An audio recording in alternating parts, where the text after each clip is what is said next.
Hola, ¿qué tal? Ya estamos nuevamente con nuestro tema, en este caso de control volumétrico o controles volumétricos, y estamos viendo el anexo 30 de la miscelánea fiscal 2023.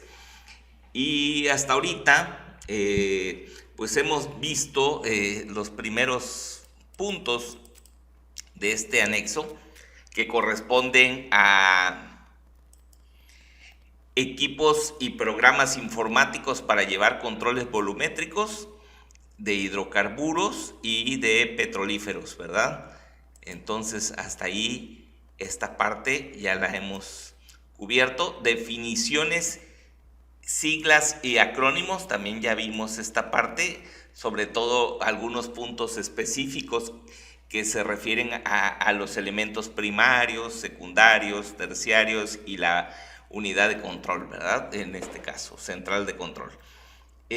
También ya hemos visto el ámbito de aplicación, las fuentes de información y estamos en los dos últimos puntos que comprenden este anexo 30. Son un poco largos estos elementos, así que posiblemente en esta ocasión solo veamos el 30.5, ¿verdad? Nos vamos a centrar en esto. Todo es muy teórico y lo teórico suele ser bastante pesado, pero son las bases que nos van a servir para poder llevar nuestros controles volumétricos. Entonces sí es importante, de hecho todo es importante porque es normativo y si bien es pesado, no podemos nosotros empezar a ejecutar actividades que posteriormente estén fuera de la normativa y lleguemos a tener sanciones o multas, también hasta la cárcel, ¿verdad? En este sentido hemos visto clausuras de los negocios. Entonces sí es importante que comprendamos bien lo que tenemos que hacer. Acuérdense que de alguna manera la autoridad está pasándole al permisionario el punto de decidir qué equipos va a instalar, qué software va a utilizar, siempre que estos cumplan con los requerimientos que él pide. Y estos requerimientos son los estamos viendo precisamente en este anexo 30. Entonces, sí es pesado porque es mucha teoría, pero pues es la base para manejar la operación de hidrocarburos y de petrolíferos, sobre todo porque nosotros nos estamos centrando más hacia el enfoque de petrolíferos, ¿no? Bueno, entonces continuamos con esta parte del tema.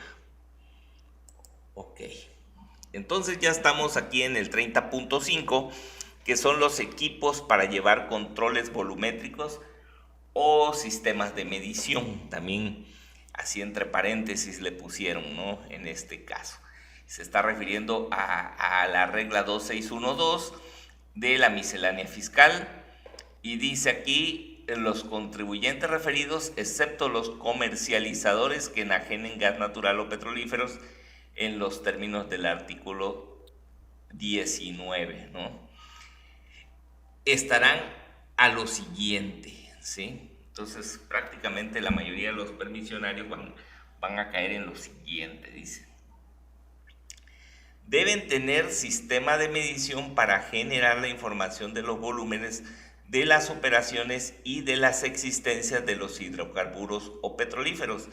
Dense cuenta que aquí dice tanto de las operaciones, ¿sí? Aquí vemos esta parte, voy a encender esto.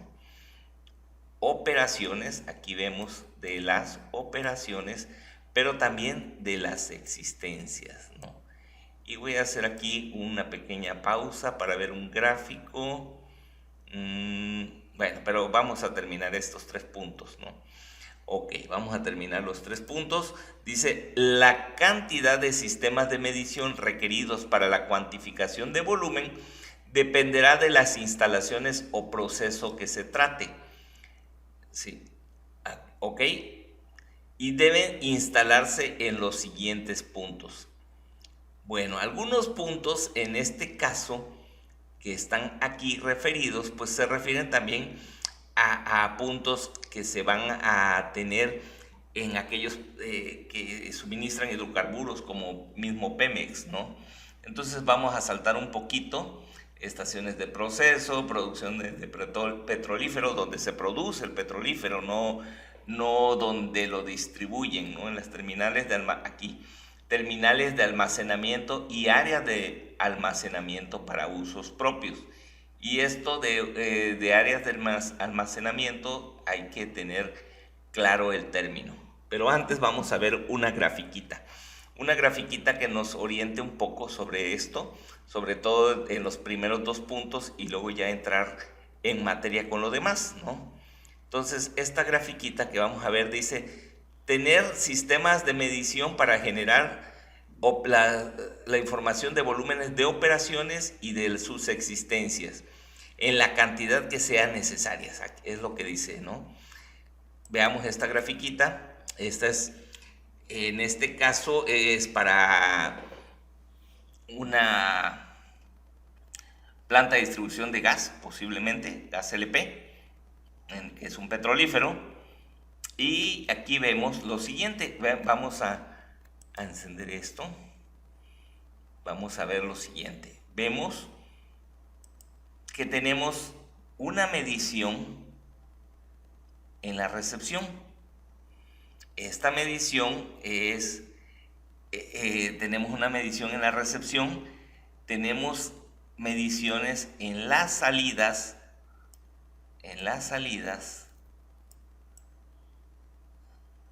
¿sí? Dependiendo del uso del petrolífero, en todas las salidas y en las entradas. Por eso dice en la cantidad de que sea necesario.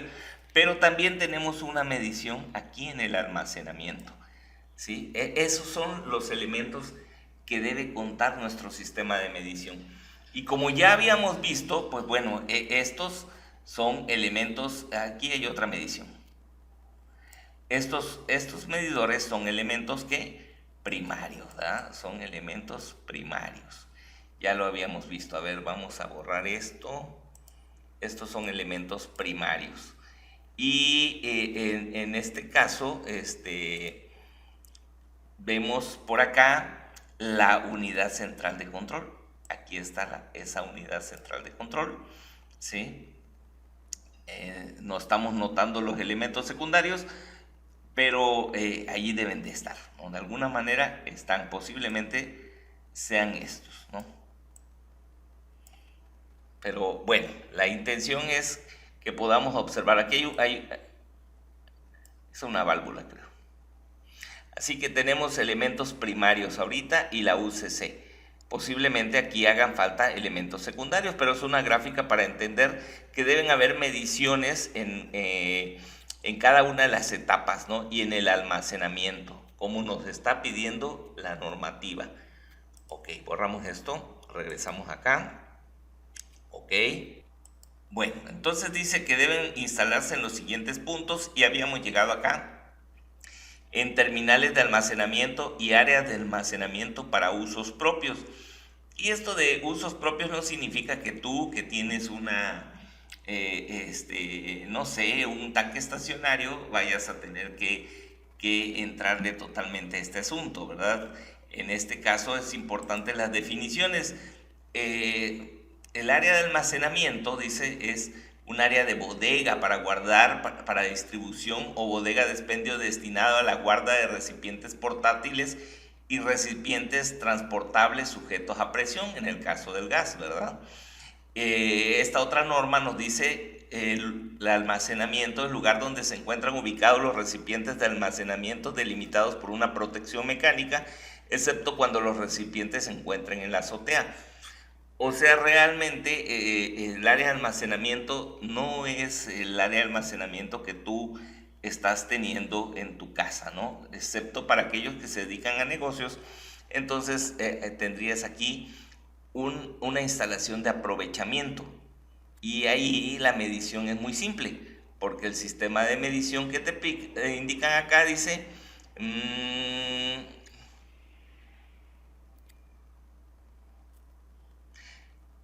En este caso, la instalación de aprovechamiento está aquí. En el 3035 no lo hemos visto todavía.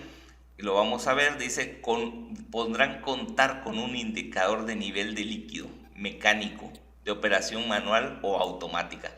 Entonces, en este caso, para ese tipo de recipientes, si fuera una estación de aprovechamiento, una instalación de aprovechamiento, pues solamente te está pidiendo esto, ¿no? La normativa. Así que no es tan preocupante en ese aspecto, ¿no?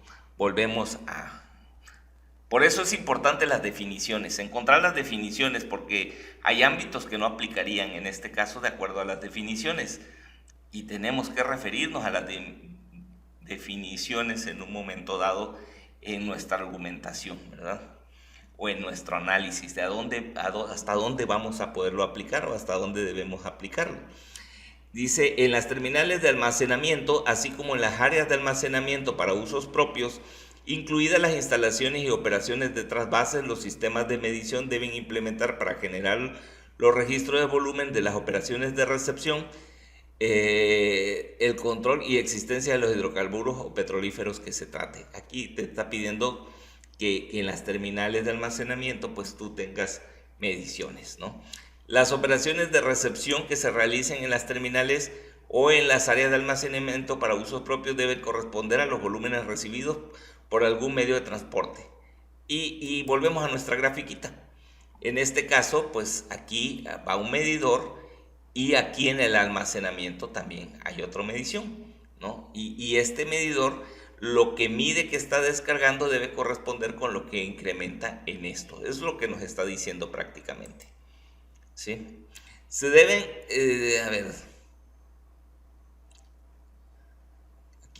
deben corresponder a los volúmenes transferidos a través de algún medio de transporte. Se deben instalar medidores dinámicos en los ductos de entrada y salida, ¿sí? Y en los almacenamientos, medidor estático. Es decir, estos son medidores dinámicos que están midiendo el flujo y estos estáticos que están midiendo el nivel. A eso se está refiriendo.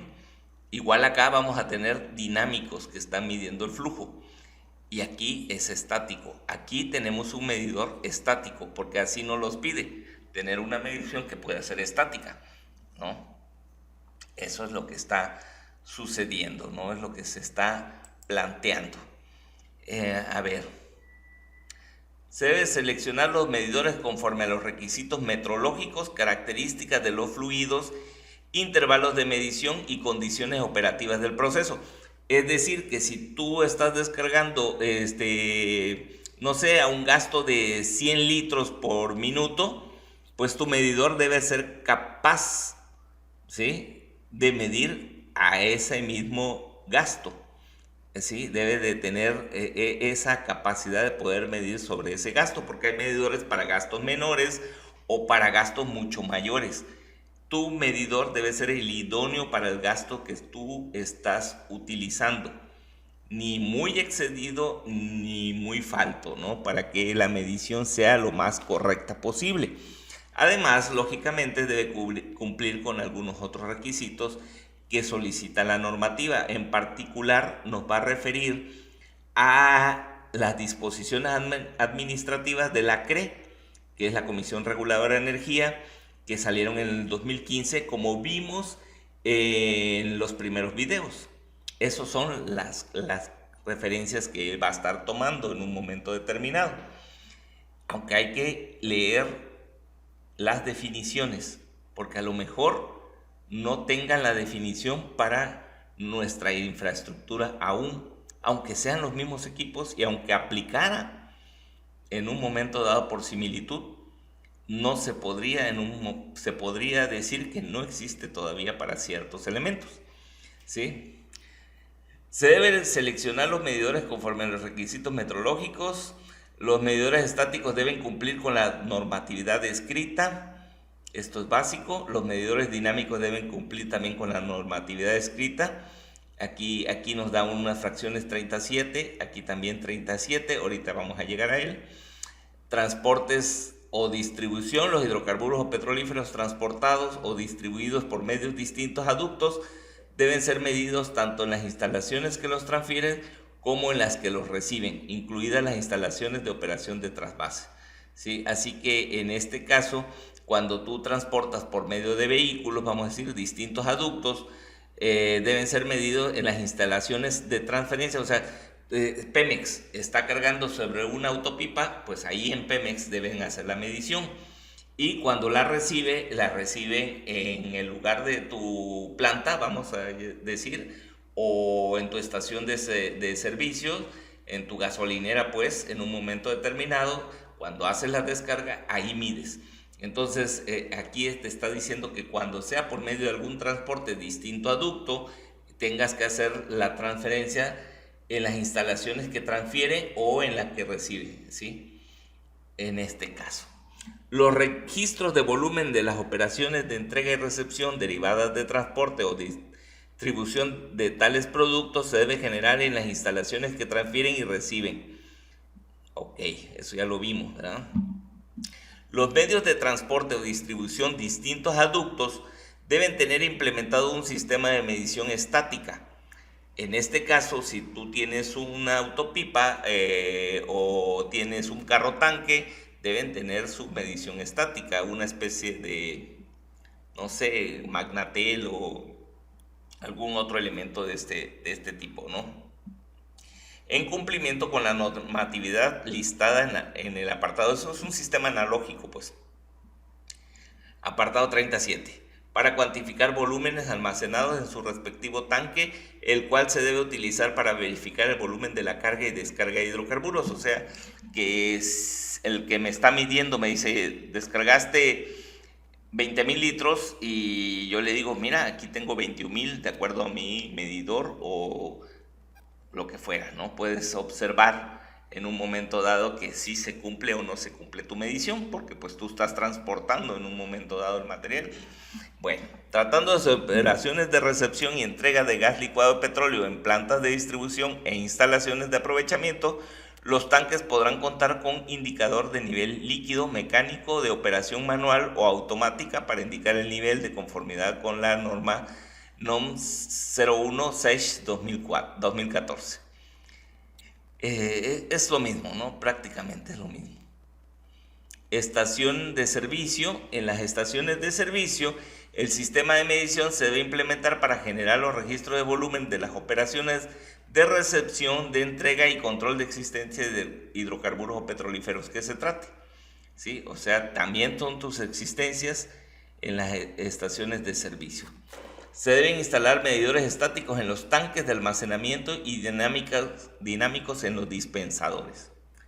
¿Sí? Si tienes una estación de servicio, entonces tus dispensadores van a tener medidores dinámicos, ya habíamos visto una gráfica, y tus tanques van a tener medidores estáticos. Es una repetición, pero para que te quede claro. ¿Sí? Vamos a saltarnos esto, ¿no? Requerimientos de los sistemas de medición.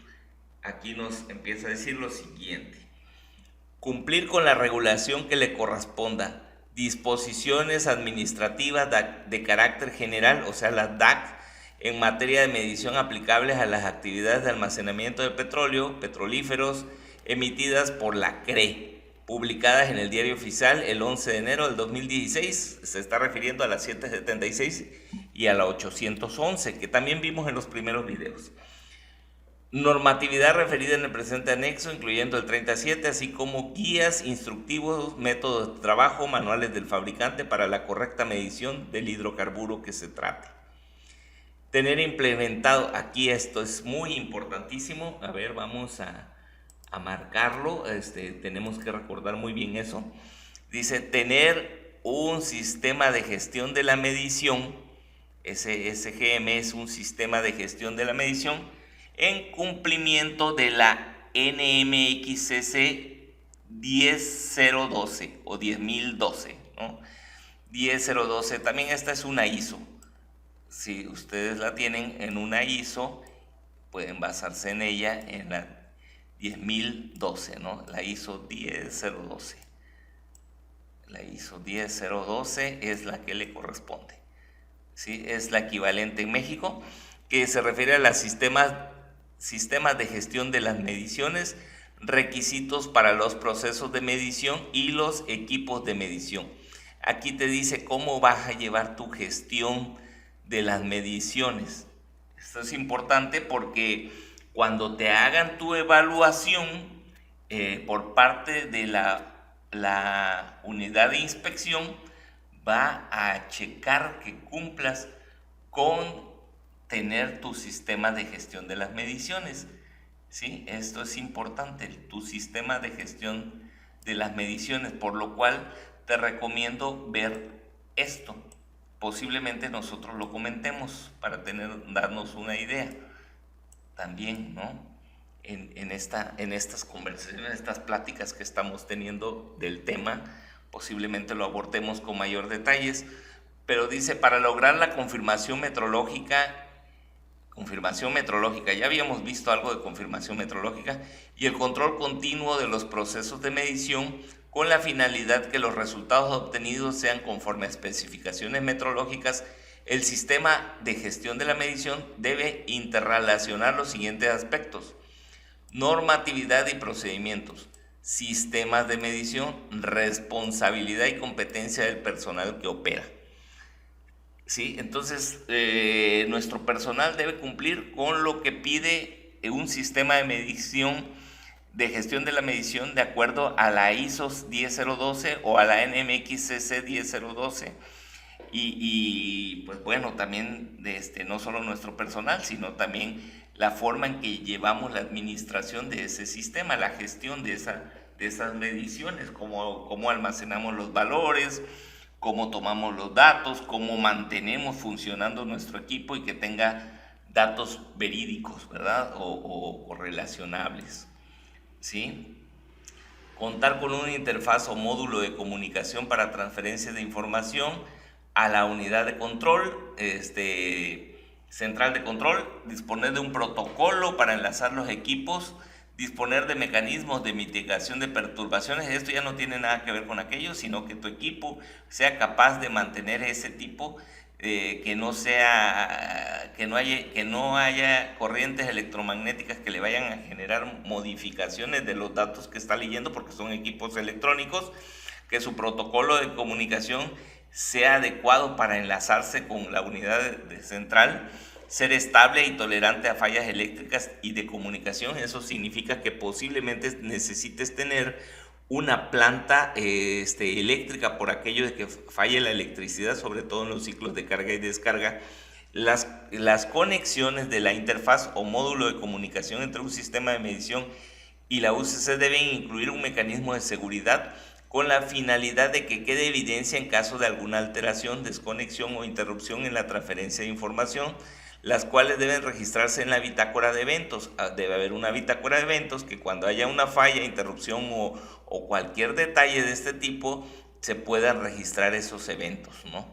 No debe existir ningún elemento mecánico o electrónico adicional que permita alterar la información.